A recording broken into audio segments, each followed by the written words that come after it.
Selamat berjumpa kembali dalam layanan audio Sahabat Seperjalanan. Hari ini adalah hari Minggu 16 Juni 2024. Tema renungan saat teduh kita dengan judul Kamu Adalah Saksiku.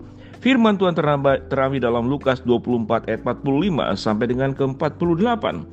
Lalu ia membuka pikiran mereka sehingga mereka mengerti kitab suci. Katanya kepada mereka, ada tertulis demikian, Mesias akan menderita dan bangkit dari antara orang mati pada hari yang ketiga. Dan lagi, dalam namanya berita tentang pertobatan dan pengampunan dosa harus disampaikan kepada segala bangsa mulai dari Yerusalem. Kamu adalah saksi dari semuanya ini. Mari kita berdoa. Bapa yang di dalam surga, kami ingin dalam kehidupan kami menyaksikan apa yang Tuhan perintahkan, yaitu Kristus sudah lahir, mati, bangkit untuk menebus semua dosa manusia sehingga terjadi pertobatan dan pengampunan. Dalam nama Tuhan Yesus kami berdoa, amin. Shalom sahabat seperjalanan yang dikasihi Tuhan, kita akan belajar kamu adalah saksiku. Kita tahu dengan jelas di dalam setiap kehidupan kita seringkali bercakap-cakap dengan orang yang terdekat dengan kita. Apa yang kita akan percakapkan? Biasanya tatkala kita melihat sebuah peristiwa yang terjadi, itu kita akan sampaikan, dipercakapkan, disampaikan di grup-grup WhatsApp. Kadang-kadang kita upload di Instagram, di Facebook, saya melihat ini. Kadang-kadang kita melihat pelangi, lalu kita foto, kita saksikan, ini pelangi yang aku lihat dengan rasa antusias. Kadang-kadang kita melihat matahari terbenam, namun dalam keadaan yang sangat indah, warna oranye. Dan nampak matahari tersebut seakan-akan lebih besar kalau kita lihat dibandingkan dengan di siang hari. Kadang-kadang kita melihat juga hal-hal yang indah sewaktu kita shopping, melihat barang dan segala macam. Sesungguhnya kehidupan kita adalah menyaksikan apa yang kita lihat, menyaksikan apa yang kita alami, dan dengan rasa antusias kita menceritakan itu kepada orang banyak. Sehingga di kedai-kedai kopi, di tempat-tempat stand-stand minuman, stand-stand makanan, di kafe-kafe, orang hanya membeli secangkir kopi, lalu kemudian snack, lalu makanan, bisa berbincang duduk 1-2 jam. Hanya kemudian memperbincangkan, mempercakapkan apa yang dilihat, apa yang disaksikan, satu dengan yang lain bercerita tentang pengalamannya masing-masing. Tetapi firman Tuhan pada bagian yang kita lihat dalam Lukas 24 ayat 45-48, khususnya pada ayat 48, kamu adalah saksi dari semuanya ini. Apa yang harus disaksikan? Bahwa Yesus membuka pikiran mereka sehingga mereka mengerti kitab suci. Katanya kepada mereka, ada tertulis Mesias harus menderita dan bangkit dari antara orang mati pada hari yang ketiga. Dan lagi, dalam namanya berita tentang pertobatan pengampunan dosa harus disampaikan kepada segala bangsa mulai dari Yerusalem. Ini percakapan yang Yesus sampaikan kepada murid pada saat Yesus menampakkan diri kepada murid-murid, yaitu ke-11 murid yang sedang mereka duduk dan Yesus hadir di tengah-tengah mereka. Lalu kemudian menampakkan diri. Awalnya mereka tidak percaya, bahkan mereka takut seakan-akan jangan-jangan ini hantu. Dan Yesus berkata, ingat, kalau hantu tidak berdaging dan tidak bertulang, ini tanganku, ini kakiku, engkau boleh untuk kemudian menyentuhnya. Barulah kemudian mereka percaya. Dan Yesus bertanya untuk meyakinkan, adakah makanan di sini?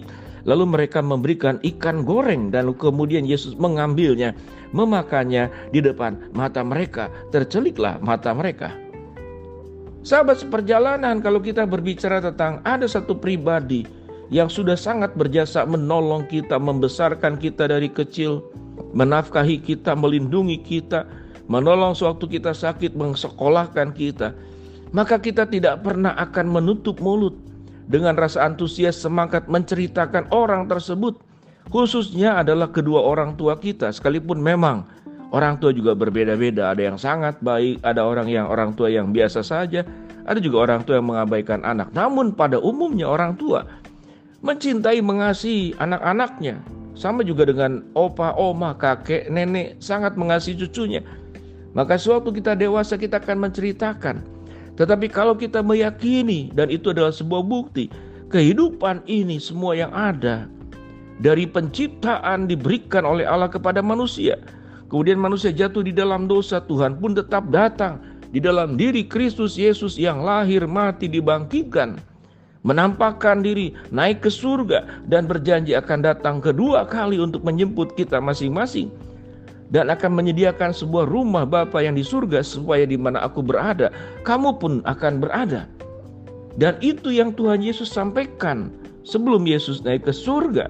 Engkau harus memberitakan tentang Mesias yang sudah lahir, mati, disalibkan, bangkit, untuk terjadinya pertobatan. Dan setiap orang yang datang itu mengalami pengampunan dosa untuk seluruh bangsa.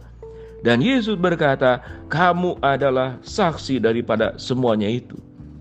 Sahabat seperjalanan, mungkin setiap kita berkata, aduh kalau saya berbicara tentang Yesus akan terlalu sara, terlalu rohani.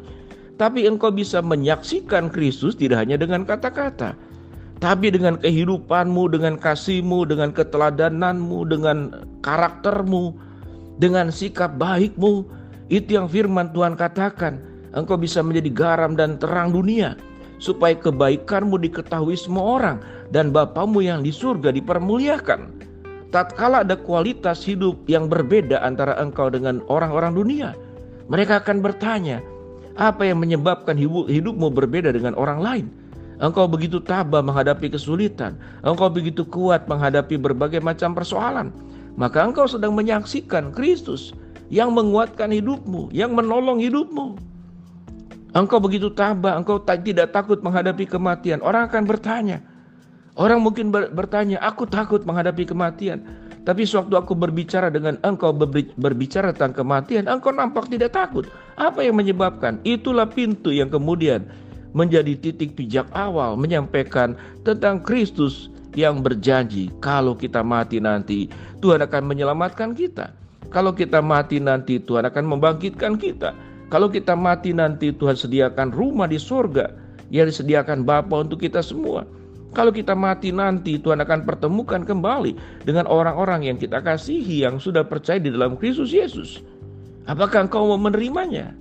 Maka pada saat itulah orang-orang engkau sedang melaksanakan tugas yang diperintahkan oleh Yesus. Engkau harus menjadi saksiku. Bagaimana menjadi saksi Kristus? Yaitu melalui kehidupan, lewat keteladanan, lewat karakter, lewat kerendah hatian, lewat hati yang penuh dengan ketabahan, lewat hidup yang penuh dengan rasa syukur. Dijauhi sikap yang suka mengomel, berkeluh kesah, menyalahkan orang lain, berhenti merugikan orang lain. Maka orang-orang banyak akan melihat ada cahaya dalam hidupmu. Dan orang bertanya, cahaya dalam hidupmu berasal dari mana? Pada saat itulah engkau bisa menceritakan bahwa cahaya dalam hidupku bukan karena kekuatan hebat dan perkasaku, tetapi karena Allah yang sudah merubah hidupku di dalam diri Kristus Yesus, yang sudah menyelamatkan aku. Mari sahabat seperjalanan, jangan hanya dalam kehidupan kita bercerita, bercakap-cakap di media sosial, dalam pertemuan tentang kehidupan hal-hal yang seperti dijelaskan pada awal, tapi kita dipanggil kita semua untuk menjadi saksi Kristus. Yang firman Tuhan katakan, engkau menyaksikan Mesias yang sudah mati, disalibkan, bangkit, naik ke surga, untuk menyelamatkan sehingga terjadi pertobatan dan pengampunan dosa. Engkau adalah saksi Kristus. Mari kita berdoa. Bapa dalam surga, terima kasih buat kebenaran firman Allah yang kami pelajari.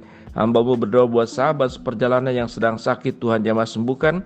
Sahabat seperjalanan yang sedang menghadapi masalah, Tuhan bukakan jalan. Sahabat seperjalanan yang sedang berdoa mengharapkan sesuatu, Tuhan kabulkan dengan cara dan waktunya Tuhan. Di dalam nama Tuhan Yesus kami berdoa. Amin. Shalom sahabat seperjalanan, engkau adalah saksi Kristus. Amin.